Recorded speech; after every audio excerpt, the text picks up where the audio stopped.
격주로 다루고 있는 정치인물사전 후와유. 예. 이번에는 또 어떤 인물을 다뤄보겠습니까요? 인물을 고르는데 좀 애를 먹었는데요. 네. 이 인물을 하자고 이렇게 누구 옆에 사람들한테 물어봤더니 하지 말라는 분들도 있고 그래서 네. 참 난감한데. 네. 아무튼 집권여당 지금 대표를 맡고 있는 김기현 대표가 뉴스에 어쨌든 자주 나오는 분입니다. 그래서 네. 이런 얘기를 좀 해보는 거죠. 알겠습니다. 가장 최근 뉴스, 이재명 당대표 단식 그만하라고 정중히 요청했다는 보도가 제게 최근인데요. 뭐 여의도 정치가 사였다 그런 아쉬운 목소리가 있는 와중에 어쨌든 이분이 움직이셨어요. 그게 아니고요. 그게 아닙니까? 네, 반대예요. 반대예요? 그러니까 이재명 대표가 단식을 하는데 네. 김기현 대표가 아주 그 좀 이렇게 조롱하듯이 맞아요. 그랬죠. 발언을 했어요. 기자들이 이제 이재명 대표 단식에 대해서 어떻게 생각하십니까? 그러니까 지금 단식합니까? 뭐 이제 이런 식으로. 근데 이제 그러다 보니까 이런 뭐 보수 성향 신문에서도 아니 여당 이게 너무하는 것 아니냐. 맞아요. 과거에 그 야당 대표가 단식을 하면 여당 대표나 아니면 청와대 정무수석이 이거 찾아가서 단식을 좀 그만해라. 뭐 대화로 풀자. 이렇게 하는 게 그 아름다운 관행이었는데 지금 여당은 너무하는 것 아니냐 이런 얘기를 어떤 기자가 이렇게 썼어요 기사로. 네. 근데 그날 바로 아침에 메시지가 나오더군요. 일단 좀 단식을 중단해 줄 것을 정중히 요청한다. 그러니까 기자들이 아니 이왕이면 단식하는데 한번 가시면 어떠냐 그랬더니 아니, 아직 거기까지는 생각이 없다. 모르겠어요 이번 주말엔 뭐 갈지 어떨지. 아 그러면 찾아간 거 아니고 그냥 아닙니다. 말로만 한 거예요. 아이고, 그렇군요. 정중히 요청한다. 이분이요? 백그라운드는 뭐 대한민국 국민이 좋아할 만한 굉장히 화려하십니다. 판사 출신이세요. 양력을 좀 먼저 살펴볼까요? 예, 이분은 1959년생이에요. 네. 몇 살이죠? 64세인가요? 네. 이분도 만만치 않네. 네. 울산 출신이시고요. 거기 태어나기만 했고 학교는 초등학교부터 부산에서 다 다녔습니다. 그래서 부산의 양정초등학교, 부산의 중앙중학교, 부산 동고등학교, 이스트 동쪽 할 때 부산 동고라고 있습니다. 나와서 서울대 법대를 넣으셨고 이제 사법시험 합격해서 판사를 하다가 변호사 개업을 했고요. 그러다가 이제 17대, 2004년이죠. 네네. 그때 이제 국회의원이 돼서 이제 3번 당선이 됐죠, 내리.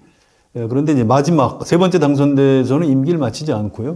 울산시장에 출마해서 당선이 됐습니다. 그래서 울산시장 4년 마치고, 2018년에 이제 울산시장 재선에 도전했는데 민주당 후보한테 졌어요. 네네.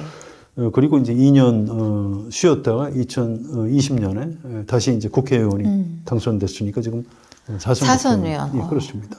이 관록은 상당하시죠. 그렇죠. 근데 판사 연수원에서 성적 우수한 사람들 판사한다면서요? 물론이죠. 성적이 좋아야 판사를 하고. 그렇죠. 근데 굉장히 짧게 하셨는데 혹시 뭐 그 당시에 사연이 있었나요? 아닙니다. 옛날에는 판사하다가 그렇게 금방 개업한 분들이 많았어요. 노무현 전 대통령도 판사 그렇게 오래 안 하고 개업했거든요. 그래서 지금은 반대로 변호사 하다가 그 중에 이제 판사로 들어가고 이제 판사를 한번 하게 되면 웬만해서 못 받지 않는데 옛날에는 이렇게 판사 하다가 판사 월급이 그때 좀 적었거든요.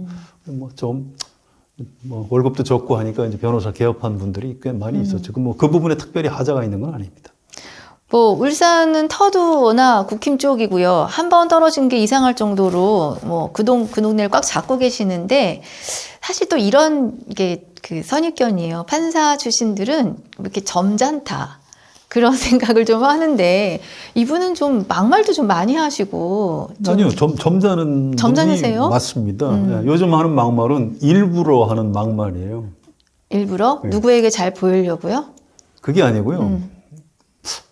제가 이렇게 심하게 얘기해도 되나 모르겠는데 하도 존재감이 없어서 그러니까 이게 이제 워낙 점잖으신 분이고 국회의원 내분에 울산 시장까지 하셨지만 그렇게 우리나라 국민들 중에 김기현 대표 아시는 분이 얼마나 되는지 정말 절반이 안 될 것 같은데요. 어디 다니는데 대변인하고 같이 이렇게 갔는데 시장을 갔는데 시장 상인이 그 국민의힘 대변인을 이렇게 알아보고 어이구 텔레비 나오신 국민의힘 의원님이시죠? 라고 인사를 했는데 그 바로 옆에 김기현 대표가 계셨는데 그냥 모르더라는 거예요. 좀 굉장히 충격을 받았다는 거고요. 그런 장면이 꽤 여러 번 있었다고 해요. 아니 근데 사선 의원을 하실 정도인데 왜 사실 저도 잘 이렇게 제 인식에 길에서 만나면 모르실 거예요. 네. 그러니까 되게 정치인들이 뭔가 네. 선악이 아니고 뭔가 특징이 있어야 사람이 이렇게 탁 알아보는데 김기현 대표는 그렇게 아주 특색이 있는 정치인은 아니에요. 뭐 좋은 의미든 나쁜 의미든 그 뉴스의 중심에 서본 적이 거의 없죠. 이번 대표돼서 이제 처음 벌어지는 이런 일이고요. 그래서 이제 좀 의도적으로 발언을 좀 세게 하는 측면이 하나 있고요. 또 하나는 네. 이분이 윤석열 대통령하고 좀 자주 만나고 통화도 자주 하는 편입니다. 네. 기자들한테 그 얘기를 다 하지는 않고요.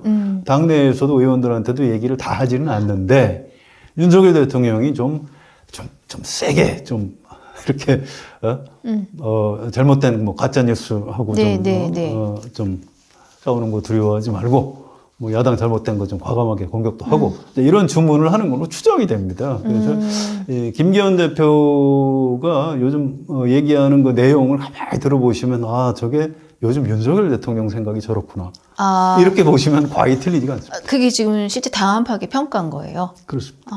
실제 이분이 그 원내대표 되시고 당대표까지 되는 과정에서 당시 보도를 보면은 다 윤심이다. 지지율도 엄청나게 일단 받았긴 했어요. 60몇 프로로. 그때 경쟁자들도 만만치 않았는데. 아닙니다. 그 생각보다 쉽게 됐어요. 네. 이게 이제 교통 정리를 쭉 해주는 거죠. 올해 3월 8일이었죠. 네, 3월 8일이죠. 네, 전당대회에서 됐는데 그 전에 그 전당대회에 들어가기 전에 윤석열 대통령이 김기현 의원을 대표로 민다라는 소문이 파다하게 났었고요. 김장연대라고 김기현, 장제원 두 분이 연대했다. 아니 장제원 의원이 누굽니까? 그 이른바 윤핵관, 핵관 중에서도 핵관 그 장제원인데 김장연대를 한다 이렇게 장제원 의원이 그거를 기자들한테 얘기를 했어요. 나는 저 김기현 후보를 지지한다 이런 식으로. 가만히 있어. 그러면 장제원이 윤핵관인데 이분이 김기현을 지지하니까 윤석열 대통령이 김기현 후보를 지지하는구나. 이렇게 소문이 난 거고요. 그런데도 그 당시 1등은 이제 나경원 전 의원이었는데 이분이 이제 너무 세니까 이 대통령실에서 그때 인사 문제를 가지고 약간 모욕을 주는 식으로 찍어 눌러버렸죠. 그래서 사퇴를 시켰고요. 이 눈치 없는 이제 안철수 후보는 끝까지 경선을 했는데 밟아서 이번도 이제 김기현 비서실장이 아주 모욕적인 얘기를 할 정도로 뭐 아무 일도 하지 않으면 뭐 아무 일도 일어나지 않는다 뭐 그랬던가. 그래서 원래는 안철수 후보가 표가 많았는데 막 눌려가지고 23%까지 눌려버렸어요. 그래서 맥없이 승부가 1차에서 김기현 후보가 이제 과반을 해서 당선이 되는 이런 일이 벌어진 거죠. 좀 어이가 없는 거죠. 사실은 그 김기현 대표는 자기 실력으로 대표가 됐다고 보기엔 좀 어렵습니다. 윤석열 대통령이 만들어준 거죠. 뭐에서 그렇게 인심을 얻으신 거예요? 윤석열 대통령 입장에서는 누가 여당 대표를 하는 것이 내가 가장 편할 것인가. 좀 말을 잘 듣는다기보다 누구하고 호흡이 가장 잘 맞을까 뭐 이런 거를 고려한 것 같고요. 그런 측면에서 유승민 아니고 나경원 친하긴 한데 아닌 것 같고 제키고 안철수 여기도 아니고 이 안철수 의원은 또 대선 막판에 후보 단일화를 했지 않습니까? 그래서 나름 윤석열 정권이 이제 좀 지분이 있다고 생각을 해요. 근데 윤석열 대통령 입장에서는 그렇게 생각하는 것 자체가 좀 기분이 안 좋은 거죠. 그래서 안철수 안 되고 뭐 이런 식으로 이제 한 사람씩 빼다 보니까 그래도 김기현 의원이 가장 무난한 것 아니냐. 또 원내대표를 할 때 그 당시에 그 대선 때 이준석 대표하고 윤석열 후보하고 사이가 안 좋았었습니다. 뭐 막 다출을 하고 막 이렇게 했었는데 그때 이제 김기현 원내대표가 울산으로 두 사람을 불러서 이렇게 화해를 좀 시키고 이런 연출을 했었어요. 그때 김기현 원내대표가 그렇게 처신을 안 했으면은 윤석열 대통령이 당선이 안 될 수도 있었습니다. 그래서 거기에 대한 고마움도 작게는 있고. 빚을 좀 졌네요. 그렇습니다. 빚도 졌고요. 또 아까 처음에 말씀드렸지만 김기현 대표가 사람이 좀 큰 존재감이나 매력은 없지만 예. 성실하고 착실한 분이에요. 그래서 그런 면을 윤석열 대통령이 좀 높이 샀던 것 같습니다. 그러니까 여당 당대표의 역할은 이 지금 대통령직하고의 관계도 중요한데 당내를 조금 어쨌든 의견을 잘 다독이고 또 야당과 협치를 위한 역할도 필요하잖아요. 근데 그것보다는 윤 대통령 입장에서 어쨌든 편한 사람을 선정한 거고 밀어준 거고 이분은 그런 성격의 소유자다. 자기를 내세우기보다는. 예. 그러다 보니까 지금 국민의힘이 용산 대통령실 기자들은 용화대라고 이제 하는데요. 용화대의 여의도 출장소가 아니냐 이제 이런 비아냥을 좀 듣고 있는 거고요. 여야 관계가 원래는 이제 대통령실의 정무수석이나 비서실장이 야당하고 대화도 좀 해야 되는데 그게 안 되면은 집권 여당 대표가 좀 야당하고 대화를 해야 되는데 김기현 대표는 윤석열 대통령이 야당을 얼마나 싫어하는지를 알기 때문에 별로 그렇게 야당하고 대화도 좀 안 하고 있는 거죠. 그래서 이제 여야 관계도 이렇게 좀 나빠지고 있는 그런 그럼 당내 평가는 어떻습니까? 그건 그냥 이해할 사항인 거고 인물에 대한 당대표 인물 평가가 좀 있을 것 같은데요. 예, 그냥 뭐 무난하고 뭐 이런 분이다. 그런데 이제 국민의힘 의원들은 내년 총선이 걱정인 거예요. 네. 예, 좀 정확히 얘기하면 이건 김기현 대표에 대한 평가가 아니고 윤석열 대통령이 김기현 대표가 선출되도록 이렇게 구도를 짜놓고 그래서 내년 총선을 치르면 내가 당선이 될까? 이 걱정들이 많은 거죠. 그래서 김기현 대표 리더십 가지고 우리가 총선 이길 수 있을까?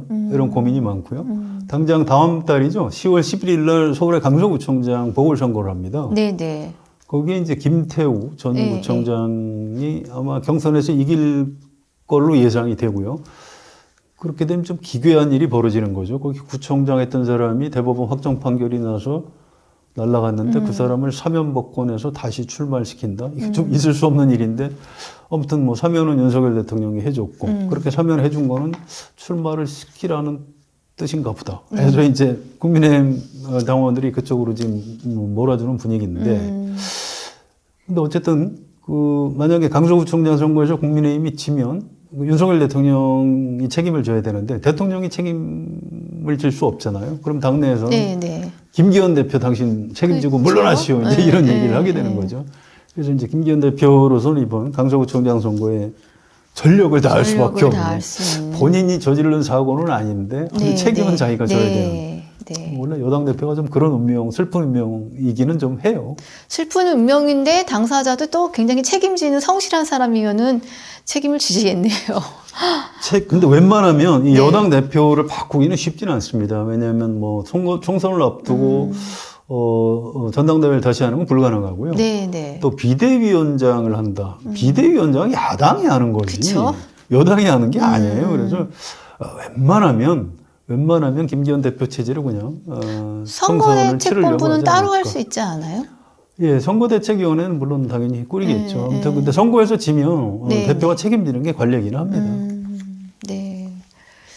야당 쪽에 대한 인물평은 어때요? 당연히 지금 협치가 잘 안 될 것 같은. 예, 야당에서는 김기현 대표 별로 욕을 안 해요. 왜냐하면 지금 벌어지는 일이 이게 김기현 대표가 잘못해서 벌어지는 게 아니기 때문에 이렇게 크게 뭐 기대하지도 않고요. 이래도 저래도 존재감이 예. 협상 파트너가 아니라는 거예요? 뭐 그런 겁니다. 그러니까 이재명 대표한테 기자들이 물어봐도 김기현 대표에 대해서 이렇게 코멘트를 부탁하면 잘 얘기를 안 해요. 저게 이제 윤석열 대통령급이지 김기현 대표급은 아니에요. 하긴 대통령 후보였는데 지금 그런 거죠. 지금 뭐가 이상하군요, 지금.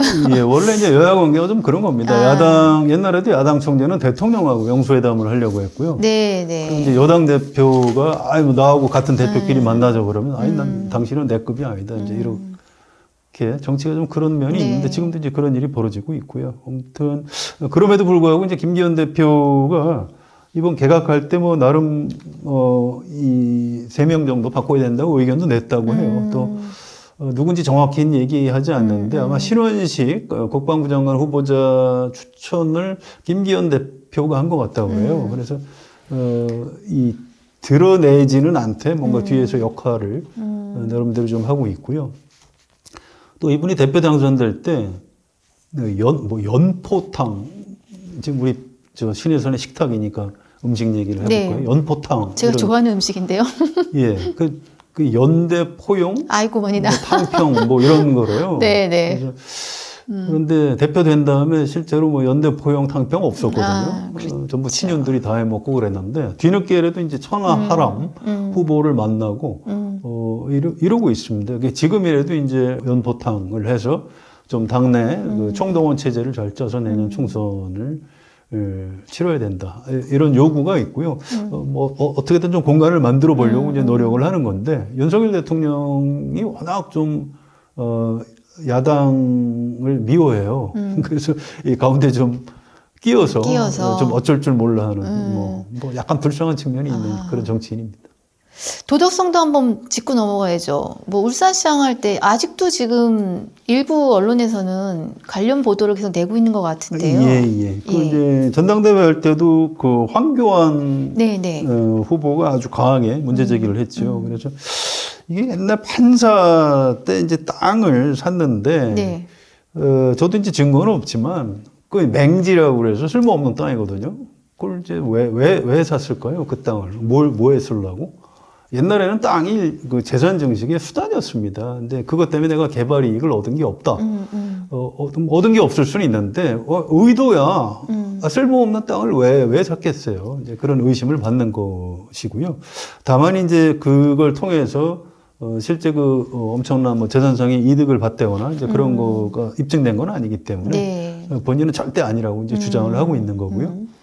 예, 그거 이외에는 이분이 뭐 평소에 뭐 금품 수수나 뭐 불법 정치 자금을 받았다거나 이런 거는 없는 분이에요. 그러니까 상대적으로 제가 아까 처음에 표현했듯이 좀 성실하고 착하고 존재감은 없지만 매력은 없지만 뭐 열심히 사는 분이다. 도덕적으로도 뭐 그렇게 큰 하자가 있다고 보기는 좀 어렵습니다. 알겠습니다. 앞으로 어쨌든 총선은 점점 다가오고 여당과 야당과 무언가를 또 협상을 하거나 하는 자리는 계속 있을 것인데 이분의 리더십이 어떻게 발휘될지 지금으로서는 기대는 약간 어려운 윤심을 잘 전달할 그런 성격으로 결론을 내야 하나요? 그렇죠. 이분이 이제 산무정치인이라고요. 이분이 이제 전투력 뭐 막말을 하지만 전투력이 있다고 보기는 어려워요. 또 이제 홍준표 대구시장하고 이제 하도 사이가 안 좋아서 이번에 또 그 사건이 있었죠. 홍준표 대구시장이 그 당에 무슨 고문인가 했는데 그걸 해촉됐다고 뭐 그런 게 있는데 그 정도로 이제 그 최소한의 자존심은 이제 있는 분인데 아무튼 그래도 남한테 그렇게 모질게 하는 분은 아닙니다. 또 어떤 정치인으로서 존재감 이런 것도 약하고요. 그래서 뭐 없는 게 많은 분이죠. 그런데 여러 가지 이제 결핍이기 때문에 또 이 대표 자리에 오른 거거든요. 이분이 뭐 안철수, 홍준표 이런 분들처럼 뭐 한 칼 하고 뭐 나경원 이런 분들처럼 너무 매력이 많고 이러면 윤석열 대통령이 썼겠습니까? 그런 게 없기 때문에 이 대표 자리에 오른 거고요. 그게 이제 오히려 지금 같은 시대에는 약간의 또 강점이 될 수도 있는 측면이 있어요. 모르겠습니다. 내년 총선에서 만약에 국민의힘이 승리한다면 김기현 대표도 대선 주자급 정치인으로 올라갈 수 있지 않을까요? 그럴 가능성이 있는 겁니다. 잘못되면 책임을 져야 되지만 뭐 어쨌든 이길 때 내가 이 당의 대표였다. 뭐 이런 거니까요. 정치인들이 또 운이 참 중요해요. 그렇죠. 김기현이라는 정치인의 이제 운이 어떻게 될지 올 10월 11일 날 강서구청장 선거 결과 또 내년 4월 10일 총선 결과 이런 것들을 좀 봐야 될 것 같습니다. 네, 알겠습니다. 좀 다음번엔 따뜻한 인물을 좀 해볼까요? 이분도 참 따뜻한 따뜻한 분이십니까? 기본적으로 좀 착한 분이에요. 큰 존재감은 없지만 의정 활동하면서 큰 사고 안 쳤고요. 나쁜 짓도 별로 안 했습니다. 그래서 그런 착함 이런 게 있고 뭐 이렇게 또 좋은 장점 가진 게 많이 있네요. 네, 사람은 있는 것도 있고 없는 것도 없습니다. 뭐 어쨌든 총선을 앞두고 여당의 당대표의 역할, 이분의 인물과 성향에 따라서 좀 주목하시면 또 재미있는 일들을 관찰할 수 있지 않을까 이렇게 생각하고요. 오늘 정치인물사전 성한용 기자님하고 함께 나눠봤습니다. 감사합니다. 네, 고맙습니다. 네.